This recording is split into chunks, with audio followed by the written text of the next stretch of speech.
Hello everyone, दृष्टि की teaching exam YouTube channel में एक बार फिर से आपका स्वागत है। मैं हूं गीतांजलि शुक्ला।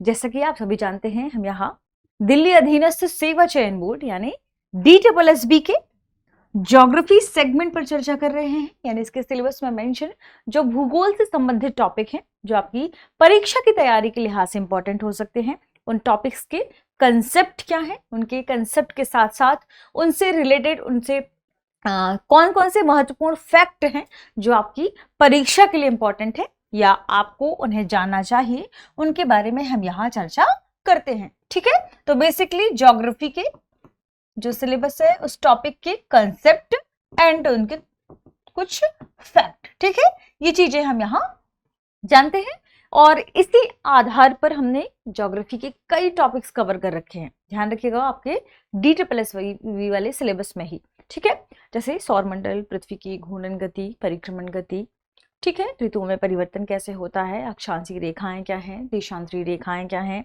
किसी स्थान का या किसी भी क्षेत्र का मानक समय क्या होता है, इसका निर्धारण कैसे किया जाता है ना। तो इनके बारे में हमने चर्चा की है। आप चाहें तो दृष्टि टीचिंग एग्जाम यूट्यूब चैनल पर विजिट करिए और वो वीडियोस देख लीजिए। ठीक है, अब आज हम किस खास टॉपिक पर चर्चा करेंगे, तो देखिए हमने इससे पहले एक टॉपिक पढ़ा ज्योग्राफी का, वह था भूसंचरण। ठीक है, अर्थ मूवमेंट। और अर्थ के मूवमेंट में भूसंचरण में हमने देखा कि भूसंचरण में दो बल हैं या दो शक्तियां हैं जो महत्वपूर्ण अपना रोल अदा करती हैं। यानी भूसंचरण के कारण की जब हम बात करते हैं तो दो कारण निकलकर सामने आते हैं। पहला अंतर्जात बल जो पृथ्वी के आंतरिक हिस्से से कार्य करता है और दूसरा है बहिर्जात बल। ठीक है, यानी पृथ्वी की सतह पर या धरातल पर जो बल कार्य करते हैं उन्हें हम बहिर्जात बल कहते हैं, जिनमें हमने अंतर्जात बल के बारे में डिटेल से पढ़ा है, जिसमें पटल विरूपणी बल और कौन से आकस्मिक बल हैं इनके बारे में हमने डिटेल से चर्चा की है। ठीक है, और बहिर्जात बल में हमने देखा कि कैसे अनाच्छादन की क्रिया के फलस्वरूप अपक्षयण और अपर्दन की क्रियाएं होती हैं।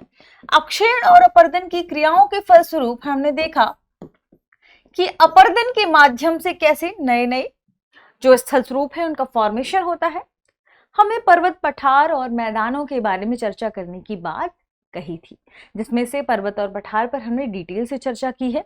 पर्वत क्या होते हैं, पठार क्या होते हैं, इनका फॉर्मेशन, इनकी उत्पत्ति कैसे होती है। ठीक है, और अलग अलग इनके प्रकारों को हमने डिटेल से जाना था। आज हम बारी है मैदान के बारे में पढ़ने की, प्लेन के बारे में जानने की कि आखिर मैदान क्या होते हैं। ठीक है, तो आज हम पढ़ेंगे क्या, मैदान यानी प्लेन। अब आपके सामने यहां प्रश्न उठता है कि आखिर मैदान क्या है। सबसे पहली बात, आपने सुना होगा भारत में हम बात करते हैं मैदानी क्षेत्रों की, जिसमें कई क्षेत्र फेमस है, लेकिन जो गंगा यमुना का दोयाब क्षेत्र है उससे तराई क्षेत्र के ठीक नीचे जो मैदान मिलता है, यानी प्रायद्वीपीय भारत के ऊपरी हिस्से में, और जब हिमालय के सबसे निचले हिस्से से हम नीचे की ओर आते हैं, गंगा नदी के प्रवाहित क्षेत्र उत्तर प्रदेश बिहार वाले क्षेत्र की ओर जब हम बढ़ते हैं, तो ठीक उसके नीचे तराई क्षेत्र के ठीक नीचे आपके पास जो क्षेत्र विस्तारित है वह मैदान है। अब मैदान की आप डेफिनेशन कैसे देखेंगे, हमने पर्वत और पठार के डेफिनेशन में इनकी परिभाषाओं में क्या देखा, या आप अपनी आंखों से भी देखेंगे तो आप पर्वत किसे कहेंगे, जिसकी एक निश्चित ऊंचाई होगी, और ऊंचाई के साथ साथ जरूरी क्या है कि उसका शिखर चोटीनुमा होगा, चोटीनुमा, या आप क्या कह सकते हैं, सकरा। ठीक है, चोटीनुमा या संकरा यदि शीर्ष है और आधार विस्तृत है तो इस स्थलाकृति को अमूमन हम क्या कह देते हैं, पर्वत। अब इसमें एक और इंपॉर्टेंट चीज है कि पर्वतों की ढाल तीव्र होती है। पर्वतों की ढाल क्या होती है, तीव्र होती है। फिर पठार की बात आती है तो हमने पठार में देखा कि अपने आसपास वाले स्थान से एक हिस्सा, एक ढाल इसकी तीव्र होगी, लेकिन इसका शीर्ष क्या होगा, इसका शीर्ष सपाट होगा। जैसे यहां सकरा था वह सकरा नहीं है, शीर्ष क्या है, सपाट है। और ठीक इसके बाद क्षेत्र आता है मैदानी क्षेत्र और फिर समुद्र तल। ठीक है, मैदानी क्षेत्र।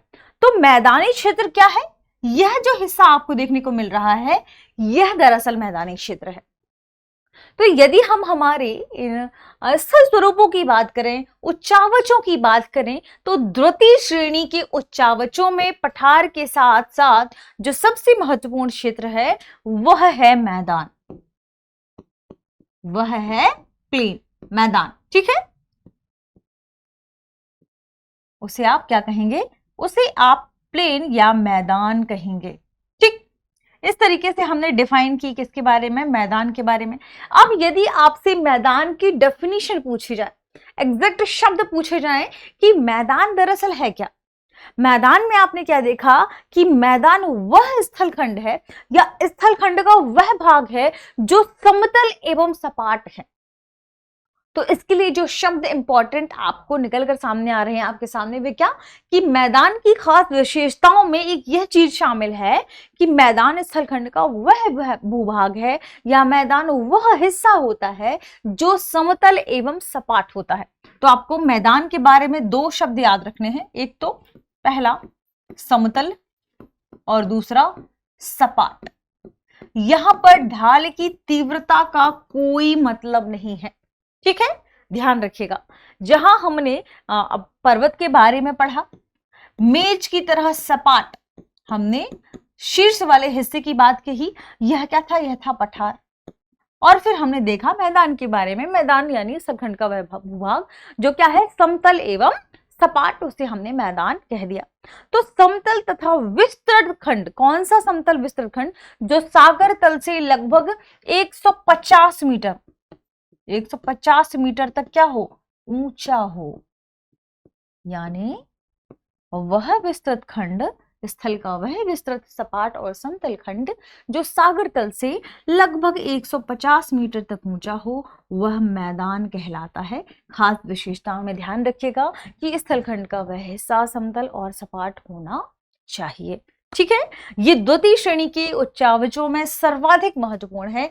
क्यों महत्वपूर्ण है? क्योंकि यदि हम पूरे क्षेत्र में या पूरी पृथ्वी को हम मान लें, कवर करें, तो मैदान का हिस्सा लगभग 41% है, लगभग 41% है। तो संपूर्ण भूपटल की जब हम बात करेंगे, भूपटल यानी इस भूमि के ऊपरी हिस्से की बात कर रहे हैं, जहां जहां पर क्षेत्र या उच्चावच पाए जाते हैं। ठीक है, तो भूपटल, संपूर्ण भूपटल, संपूर्ण पृथ्वी की यदि हम बात करें, पूरे विश्व की हम बात करें, ध्यान रखिए पूरा विश्व इसमें शामिल है। तो यदि हम संपूर्ण विश्व के प्रतिशत की बात करें तो लगभग 41% भूभाग पर क्या है? मैदान है। इस वजह से मैदान एक इंपॉर्टेंट उच्चावच हो जाते हैं और इनके बारे में पढ़ना हमारे लिए इंपॉर्टेंट हो जाता है। ठीक है, मैदान से संबंधित आपको ध्यान रखना है कि कुछ मैदान आपको अधिक ऊंचे भी मिल सकते हैं, कुछ मैदान आपको समुद्र तल के नीचे भी मिल सकते हैं। समुद्र तल की यदि आप गहराई की बात करें, उससे ऊंचाई की बात करें, तो कुछ आपको ऊंचे मिलेंगे समुद्र तल से, कुछ आपको समुद्र तल से नीचे भी मिल सकते हैं, अलग अलग बनावट के आधार पर। यानी मैदानों को यदि हम डिवाइड करें कि कितने प्रकार के हो सकते हैं, तो अलग अलग फॉर्मेशन की प्रक्रिया के हिसाब से, इनके निर्माण की प्रक्रिया के हिसाब से ये 3 प्रकार के होते हैं। ठीक है, अब हम देखते हैं मैदानों के प्रकार के बारे में, टाइप्स ऑफ प्लेन के बारे में। ठीक है, कौन कौन से मैदान हैं, इनके प्रकारों की जब हम चर्चा करेंगे तो ध्यान रखिएगा 3 प्रकार के मैदान हम देखेंगे। ठीक, अब ये 3 प्रकार के मैदान कौन कौन से हैं? सबसे पहले संरचनात्मक मैदान, संरचनात्मक मैदान, स्ट्रक्चरल प्लेन। ठीक है, संरचनात्मक मैदान क्या होते हैं इसे हम अभी डिटेल से कवर करेंगे, इसे समझने की कोशिश करेंगे। देखिए, वैसे तो आपको शब्द से समझ आ जाएगा संरचना, संरचना यानी किसी चीज की या किसी मैदान की बनावट कैसी है, इसी आधार पर संरचनात्मक हम मैदान को समझने की कोशिश करेंगे। ठीक है, जो दूसरा टाइप है या दूसरा प्रकार है वह है अपर्दनात्मक मैदान, यानी अपर्दन की प्रक्रिया की वजह से अपर्दनात्मक मैदान। ठीक है, यानी वे मैदान जिनका निर्माण, जिनका फॉर्मेशन कैसे हो रहा है? अपर्दन की प्रक्रिया की वजह से, इरोजन की प्रोसेस की वजह से, इसलिए इन्हें इरोजनल प्लेन भी कहा जाता है। ध्यान रखिएगा, इन्हें क्या कहा जाता है? Erosional plain. ठीक है। और जो तीसरा है वह है निक्षेपात्मक मैदान। निक्षेपात्मक मैदान, डिपोजिशनल प्लेन। ठीक है। तो तीसरा प्रकार क्या है? निक्षेपात्मक मैदान। जो अवसाद जाकर निक्षेपित होगा उससे किस प्रकार के मैदान का फॉर्मेशन होगा, निर्माण होगा, वही निक्षेपात्मक मैदान के भीतर आएंगे। अब देखिए, हम पढ़ने वाले हैं आज के सेशन में दो मैदानों के बारे में, संरचनात्मक मैदान के बारे में यानी स्ट्रक्चरल प्लेन के बारे में, और इरोजनात्मक माफ कीजिए अपरदनात्मक मैदान के बारे में यानी इरोजनल प्लेन्स के बारे में। क्यों? क्योंकि जो निक्षेपात्मक मैदान है, ठीक है, इसके प्रकारों में कई सारी परिभाषाएं शामिल हैं, जैसे भाबर क्या है, खादर क्या है, ठीक है, इसके अलावा प्लेन्स, तराई क्षेत्र, ये सारी चीजें इसमें शामिल हैं। तो हम इसका एक पूरा अलग सेशन लेंगे जिसमें हम पूरा डिटेल से निक्षेपात्मक मैदानों के बारे में पढ़ेंगे, क्योंकि छोटी छोटी परिभाषाएं इंपॉर्टेंट हो जाती हैं, जो आज की क्लास में जब हम बढ़ते जाएंगे तो उसमें थोड़ी सी ड्यूरेशन बड़ी हो जाएगी, तो हम पढ़ेंगे डिटेल से निक्षेपात्मक मैदान के बारे में अगले सेशन में। आज सबसे पहले हम देखते हैं संरचनात्मक मैदान को। देखिए, चूंकि संरचनात्मक मैदान के कोई बहुत अधिक प्रकार आपको देखने नहीं मिलेंगे, तो हम यहीं पर संरचनात्मक मैदान को समझने की कोशिश करते हैं। ठीक है। देखिए, जो संरचनात्मक मैदान है, इनका जो निर्माण होता है वह पृथ्वी के अंतर्जात बल की वजह से होता है, यानी पृथ्वी के आंतरिक हिस्सों से जो बल कार्य करता है उसी बल की वजह से संरचनात्मक मैदान का निर्माण होता है। तो यहाँ आपको ध्यान रखने एक शब्द, जो पृथ्वी के आंतरिक हिस्से से अंतर्जात बल कार्य करता है, यानी यहाँ अंतर्जात बल क्या है? महत्वपूर्ण है। तो इनका निर्माण पृथ्वी की अंतर्जात शक्तियों की वजह से होता है। तो एक शब्द याद रखिएगा संरचनात्मक मैदान में, कि इनका फॉर्मेशन, इनका निर्माण अंतर्जात बल या अंतर्जात शक्तियों की वजह से होता है। ठीक है। ठीक। अब इंपॉर्टेंट बात कि जब पृथ्वी की अंतर्जात बल कार्य करता है पृथ्वी का, तो अंतर्जात बल से जो हमारे पास महाद्वीपीय हिस्सा है, या आप कह सकते हैं भूखंड है, स्थलीय क्षेत्र है, वहां पर अवतलन और उत्थान की क्रिया होती है। या आप कह सकते हैं आपके पास कोई भूखंड है, वह अपने समीपवर्ती स्थान से यदि ऊपर की ओर उठ जाए तो उसे उत्थान कहते हैं, और यदि वह अपने समीपवर्ती स्थान से नीचे की ओर चला जाए तो इसे हम क्या कहते हैं? अवतलन कहते हैं। ठीक है। यही जो घटनाएं हैं, ये चूंकि यहां पर किसके साथ हुई? स्थलखंड के साथ, भूपटल के साथ, इन्हें उत्थान और हमने क्या कह दिया? अवतलन। अगर यही घटनाएं कहां पर हो रही हैं? सागरीय स्थलखंड के साथ हो रही हैं, सागरीय स्थलखंड में, तो उन्हें हम निर्गमन और निमज्जन कहते हैं। यदि सागरीय स्थलखंड में कोई क्षेत्र जो सागर तल है उससे थोड़े ऊंचा उठ जाए और फिर या तो सागर तल से नीचे की ओर हो जाए, तो इसे हम क्या कहते हैं? निर्गमन और निमज्जन। निमज्जन। ठीक है। अब ध्यान रखिए कि ये प्रोसेस अंतर्जात बल की वजह से हो रही है, यानी अब जिन प्रकार के मैदानों का निर्माण होगा वे संरचनात्मक मैदान के भीतर शामिल हो जाएंगे। ठीक है। और आप ध्यान रखिएगा, आपको बहुत अधिक इसके एग्जाम्पल तो नहीं मिलेंगे, लेकिन फिर भी कुछ एग्जाम्पल आपको संरचनात्मक मैदान के जरूर मिलेंगे। ठीक है। ध्यान रखिएगा, जब संरचनात्मक मैदान की बात आएगी तो इंडिया यानी भारत के एग्जाम्पल की हम बात करें तो भारत में जो पूर्वी तटीय मैदान है, पूर्वी तटीय मैदान है, ये इसका एग्जाम्पल है। इसका एग्जाम्पल है संरचनात्मक मैदान या स्ट्रक्चरल प्लेन का एग्जाम्पल है कौन सा? पूर्वी तटीय मैदान। इसके अलावा जो यूएसए है, यूएसए है संयुक्त राज्य अमेरिका, संयुक्त राज्य अमेरिका में आपने एक मैदान के बारे में सुना होगा, ग्रेट प्लेन। ठीक है। तो ग्रेट प्लेन, ठीक है, ग्रेट प्लेन वो दरअसल एग्जाम्पल है किसका? संरचनात्मक मैदान का। ग्रेट प्लेन किसका एग्जाम्पल होगा? संरचनात्मक मैदान का एग्जाम्पल होगा। तो आपको कुछ चीजें इंपॉर्टेंट है जो ध्यान रखना है। सबसे पहली बात, किसका जो निर्माण होता है संरचनात्मक मैदान का, वह पृथ्वी के अंतर्जात बल की वजह से होता है। अंतर्जात बल की वजह से कौन कौन सी घटनाएं घटित होती हैं? हमने देखा कि ये स्थलखंड या भूपटल पर उत्थान और अवतलन की क्रिया घटित होती है, और यदि हम सागरीय स्थलखंड की बात करते हैं तो सागरीय स्थलखंड में निर्गमन और निमज्जन की क्रिया होती है। अपने समीपवर्ती स्थान से, यदि स्थान ऊपर की ओर उठ जाए तो हम उसे उत्थान, और यदि नीचे की ओर धंस जाए समीपवर्ती स्थान से तो उसे हम अवतलन कहते हैं। ठीक यही प्रोसेस कहाँ है, सागरीय स्थलखंड की बात। ठीक है, सागरीय स्थलखंड में ये देखा संरचनात्मक मैदान के बारे में। दूसरा है हमारा अपरदनात्मक मैदान। अपरदनात्मक मैदान यानी इरोजनल प्लेन। तो इरोजनल की जो घटना है, अपरदन की जो घटनाएं हैं, वे अपरदन के कारकों की वजह से होंगी। यानी अपरदन के कारकों की वजह से जिस प्रकार के मैदान का निर्माण होता है उन्हें हम अपरदनात्मक मैदान कहते हैं।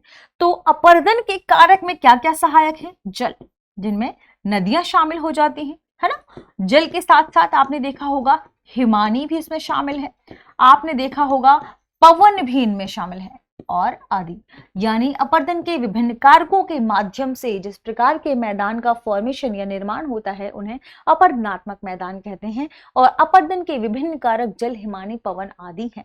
तो इनके माध्यम से जिस प्रकार के मैदानों का निर्माण होता है उन्हें हम अपरदनात्मक मैदान कहते हैं। ठीक है, अब ध्यान क्या रखना है आपको कि जो अपरदन के विभिन्न कारक हैं, चाहे वो जल हो, चाहे हिमानी हो, चाहे पवन हो, जो ऊंचे उच्चावच हैं, इन्हें ये अपरदन करके उनका धीरे धीरे अपरदन करने के बाद उन्हें सपाट मैदानों में परिवर्तित कर देते हैं, समतल मैदानों में परिवर्तित कर देते हैं। ठीक है, इसी वजह से कहा जाता है कि अपरदन के कारकों की वजह से भी मैदानों का निर्माण होता है, क्योंकि ये क्या करते हैं, उच्च भूमि को उच्च स्थलखंड को किसमें परिवर्तित करते हैं, मैदानों में, सपाट स्थान में परिवर्तित कर देते हैं।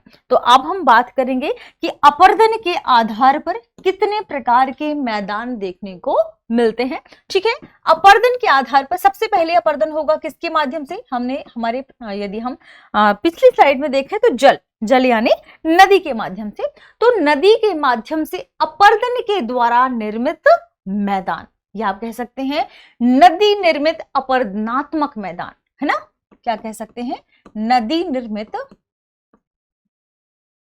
अपरदनात्मक मैदान। ये कैसे मैदान होंगे, तो ये तो वही मैदान होंगे जहां अपरदन की क्रिया किसके माध्यम से हो रही है, नदियों के माध्यम से हो रही है। शैल, चट्टानों के टुकड़े आदि को एक स्थान से दूसरे स्थान पर बहाकर ले जाने की जो घटना है उसे हम क्या कहते हैं, नदी के द्वारा अपरदन। और ये कहीं ना कहीं एक जगह जाकर इकट्ठे भी होते हैं, इनका निक्षेपण भी होता है इन अवसादों का। उससे जिस प्रकार के मैदानों का फॉर्मेशन होता है उन्हें हम क्या कहते हैं, निक्षेपात्मक मैदान। और हम कल के सेशन में निक्षेपात्मक मैदानों के बारे में डिटेल से चर्चा करेंगे। सबसे पहले यदि हम नदी निर्मित अपरदनात्मक मैदान की बात करते हैं, यानी यहां पर फॉर्मेशन हो रहा है नदी के द्वारा, तो ध्यान रखिएगा कि नदी की अपरदन की क्रिया के माध्यम से जिस प्रकार के मैदानों का निर्माण होता है उन्हें हम पेनी प्लेन्स बोलते हैं। क्या बोलते हैं, शब्द ध्यान रखें, बहुत इंपॉर्टेंट है, क्योंकि कई बार आप ये भूल जाएंगे कि किस के भीतर यह शब्दावली इंपॉर्टेंट है। तो नदी की अपरदन की क्रिया के माध्यम से जिस प्रकार के मैदानों का निर्माण होता है उन्हें पेनी प्लेन्स कहा जाता है, उन्हें पेनी प्लेन कहा जाता है। ध्यान रखिएगा, प्लेन यानी मैदान, पेनी यानी उस मैदान का एक नाम है, ध्यान रखें। ठीक है, तो यदि किसके माध्यम से हो रहा है अपरदन, नदियों के माध्यम से अपरदन हो रहा है और फिर मैदान का निर्माण हो रहा है, उसे पेनी प्लेन कहा जाता है। नदी अपरदन द्वारा निर्मित मैदान को पेनी प्लेन कहा जाता है। वैसे तो आपको ध्यान रखिएगा, कहीं भी आदर्श मैदान, ऐसे मैदान है जो आदर्श रूप से नहीं मिलेंगे कि पूरे के पूरे सेम वही स्ट्रक्चर हो, सारी बनावट एक जैसी हो। अब देखिए नदी क्या करती है, ऊंचे स्थलखंड है, लगातार अपरदन के माध्यम से ये ऊंचे स्थलखंड को अपरदित करके इसके अवसाद को इसे किस में परिवर्तित कर देती है, समतल भाग में परिवर्तित कर देती है। ठीक है, मान लीजिए कभी एक समय शुरुआत की अवस्था में यह ऐसा रहा होगा, फिर ये समतल, यानी नदी अपनी अंतिम अवस्था तक, जिसे वो क्या कहते हैं, क्या कहती है, वृद्धावस्था। नदी अपनी अंतिम अवस्था तक, क्योंकि नदियों की कई अवस्थाएं हैं जिनमें से 3 अवस्थाएं तो प्रमुख है नदियों की। ठीक है, तो अंतिम अवस्था, या आप कह सकते हैं कि नदी अपनी वृद्धावस्था तक, ठीक है, अपरदन चक्र की, किसकी, नदियों द्वारा अपरदन चक्र की अंतिम अवस्था तक जो उच्च भूखंड स्थल हो या उच्च स्थल स्वरूप हैं, वे किस में परिवर्तित हो जाते हैं, समतल में परिवर्तित हो जाते हैं। ठीक है, उच्च स्थल खंड किसमें परिवर्तित हो जाते हैं? समतल में, समप्राय मैदान में परिवर्तित हो जाते हैं। और यही समप्राय मैदान पेनिप्लेन्स कहलाते हैं। ध्यान रखें, तो नदी के माध्यम से कुछ इस तरीके से पेनिप्लेन्स या समप्राय मैदानों का निर्माण होता है। ठीक है, और यदि आपको ध्यान रखिएगा, इन समप्राय मैदानों में भी कहीं कहीं मान लीजिए यहां पर अब इससे टूट फूट कर इससे एक स्थान से दूसरे स्थान पर ये क्या हो गया, नदियों द्वारा अवसादों को एक स्थान से दूसरे स्थान पर ले जाया गया। अब लेकिन फिर भी यहाँ पर छोटे छोटे चट्टानों के अवशेष मिल जाएंगे, कहीं ना कहीं जरूर ये छोटे छोटे चट्टानों के अवशेष प्राप्त होंगे। तो छोटे छोटे भी चट्टानों के अवशेष जो अपरदन की प्रक्रिया के बावजूद यहाँ मैदानों में आपको मिलेंगे, उन्हें मोनेड नॉक कहा जाता है। ध्यान रखें, उन्हें मोनेड नॉक कहा जाता है।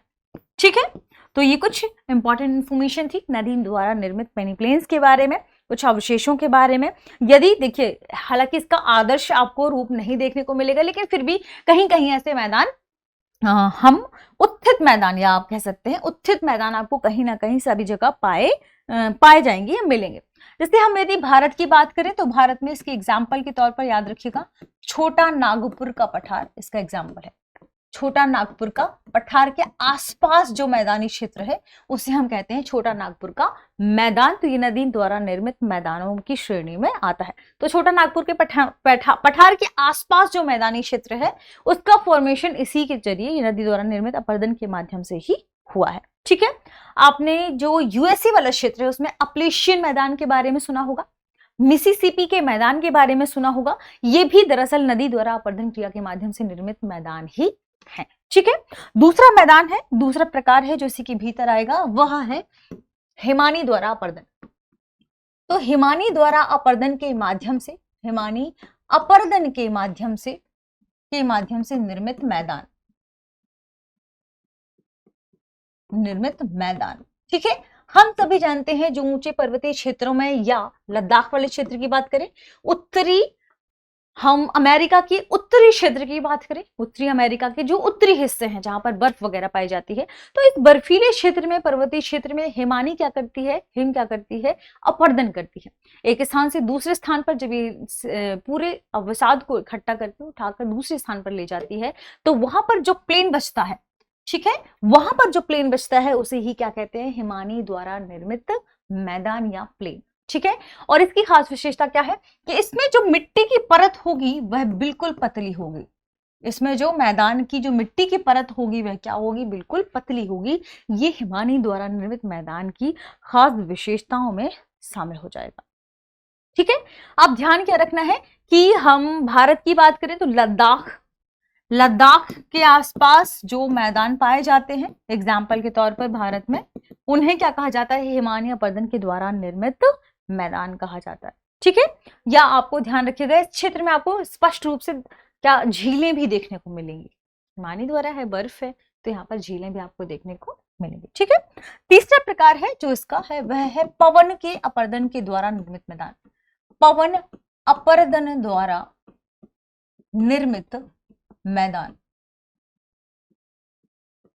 पवन अपरदन द्वारा जो निर्मित मैदान है, भूभाग वाला हिस्सा है, देखिए वो उसमें भी क्या होगा, पर्वतीय क्षेत्र है, टीले हैं, कोई क्षेत्र है रेतीला हिस्सा है, वहां पर मान लीजिए चट्टान है। इन चट्टानों को पवन क्या करती है, अपरदित कर देती है एक स्थान से दूसरे स्थान तक। लगातार कई वर्षों में ये जो चट्टानें हैं किस में परिवर्तित हो जाएंगी, लगातार घर्षण हो रहा है तो ये परिवर्तित हो जाएगा मैदानों में। ये हिस्सा किस में परिवर्तित हो जाएगा, मैदानों में परिवर्तित हो जाएगा। यानी, और ध्यान रखिएगा ये जो घटनाएं घटित होती है, जैसे पवन द्वारा यदि मैदानों का फॉर्मेशन हो रहा है, पवन के अपरदन के द्वारा यदि निर्माण बन रहे हैं, मैदान बन रहे हैं, तो वह क्षेत्र क्या होगा, या तो शुष्क क्षेत्र होगा या अर्धशुष्क क्षेत्र होगा। तो शुष्क या अर्धशुष्क क्षेत्र में जहां पवन चलती है, पवन एक स्थान से दूसरे स्थान पर अवसादों का स्थानांतरण कर सकती है, वह क्षेत्र क्या होगा, शुष्क या अर्धशुष्क क्षेत्र। तो शुष्क या अर्धशुष्क क्षेत्रों में पवन के द्वारा अपरदन के माध्यम से जिस प्रकार के मैदानों का निर्माण होता है वह पवन द्वारा या पवन अपरदन द्वारा निर्मित मैदान कहलाते हैं। ठीक है, तो ये कुछ एग्जाम्पल, यदि हम बात करें कुछ एग्जाम्पल्स की पवन द्वारा निर्मित मैदानों के बारे में, तो सहारा रेगिस्तान में आपने सेरिर सुना होगा। ठीक है, जो सेरिड आपने शब्द सुना होगा सहारा रेगिस्तान के बारे में, सहारा रेगिस्तान में जो सेरिड वाला इलाका है, क्षेत्र है, वो इसी तरीके के मैदान के उदाहरण है। ठीक है, ध्यान रखें, जब भी आपके बारे में आपसे पूछा जाए कि कौन से क्षेत्र में, तो आप ध्यान रखिएगा, या तो आपको सहारा रेगिस्तान के मैदानों के बारे में पूछा जाए तो आप ध्यान रखिएगा कि वो पवन द्वारा या पवन के अपर्दन के द्वारा निर्मित मैदान है। ठीक है, तो सेरिड और रेग, ये दो, सहारा रेगिस्तान, हम कहाँ की बात कर रहे हैं, सहारा रेगिस्तान यानी अफ्रीका की बात कर रहे हैं, तो वहां इस प्रकार के मैदान पाए जाते हैं, ये आपको ध्यान रखना है। और इस क्षेत्र की खास बात है कि चूंकि एक स्थान से दूसरे स्थान तक बहाकर ले जाया गया, तो चौड़ी चौड़ी घाटियां भी कई बार यहाँ आपको देखने को मिल सकती है। ठीक, अब यदि हम अपर्दन के माध्यम से निर्मित मैदानों के बारे में पढ़ ही रहे हैं, तो आपने कार्स्ट मैदान के बारे में जरूर सुना होगा। हम एक उस पर भी चर्चा कर लेते हैं, क्योंकि हो सकता है आपको किसी शब्द लिख कर आ जाए और आपसे पूछ लिया जाए कि क्या होता है। तो कार्स्ट मैदान, मध्य प्रदेश, उत्तर प्रदेश के जो चित्रकूट वाले हिस्से में है, वहां पर कार्स्ट मैदान आपको देखने को मिलेंगे। क्यों? क्योंकि कार्स्ट मैदान का फॉर्मेशन ही वहां होता है जहां चूना पत्थर वाला क्षेत्र होगा। कौन सा क्षेत्र होगा? जो चूना पत्थर वाला क्षेत्र होगा। तो आपने सुना होगा रामगढ़ वाला क्षेत्र, ठीक है, इंडिया में, ध्यान रखें, इंडिया में आपने चित्रकूट सुना होगा, रामगढ़ वाला क्षेत्र सुना होगा, वहां पर कार्स्ट मैदान देखने को मिलते हैं। क्यों कार्स्ट मैदान वहां देखने को मिलते हैं? क्योंकि चूना पत्थर के क्षेत्रों में जब भूमिगत जल, ध्यान रखिएगा, भूमिगत जल, इनके फॉर्मेशन के माध्यम से, भूमिगत जल इनकी क्रियाओं के माध्यम से जब मैदान का फॉर्मेशन होता है, मैदान का निर्माण होता है, तो उसे हम कार्स्ट मैदान कहते हैं। ठीक है, इस तरह के मैदान या तो आपको यूगोस्लोवाकिया उसके पूर्ववर्ती क्षेत्र में मिलेगा, ठीक है, यूगोस्लोवाकिया के पूर्ववर्ती क्षेत्र में देखने को मिलेंगे, या हम यदि भारत के एग्जाम्पल की बात करें, भारत में कहां पर है, तो रामगढ़, अल्मोड़ा और चित्रकूट वाले क्षेत्र में ये देखने को मिलेंगे। रामगढ़, चित्रकूट और अल्मोड़ा, इन क्षेत्रों में भारत में यह आपको देखने को मिलेगा। ठीक है, तो कार्स्ट मैदान के बारे में खास बात क्या है, आपको ये ध्यान रखना है कि चूना पत्थर के क्षेत्रों में भूमिगत जल की दोनों की घुलन क्रिया के माध्यम से, अभिक्रिया के माध्यम से जिस प्रकार के मैदानों का निर्माण होता है, उन्हें कार्स्ट मैदान कहते हैं। ठीक है, इस तरह के मैदान या तो पूर्ववर्ती यूगोस्लोवाकिया में मिलते हैं, या हम भारत की बात करें तो भारत में चित्रकूट, रामगढ़ और अल्मोड़ा वाले क्षेत्र में ऐसे मैदान देखने को मिलते हैं। कई बार अमेरिका की ही बात करें तो युकाटान वाला जो क्षेत्र है, वहां पर भी ये मैदान आपको देखने मिल जाएंगे। आप चाहें तो मैप में इनकी लोकेशन देख लीजिएगा। ठीक है, तो आज के सेशन में इतना ही, मिलते हैं हमारे अगले सेशन में, तब हम निक्षेपात्मक मैदानों के बारे में डिटेल से चर्चा करेंगे। उससे जुड़ी हुई जो जो शब्दावलियां हैं, चाहे भावर हो, खादर हो, जो भी तराई क्षेत्र हैं, उनके बारे में जानने की कोशिश करेंगे। ठीक है, तो मिलते हैं अगली क्लास में, तब तक पढ़ते रहिए, रिवीजन करते रहिए। शुक्रिया।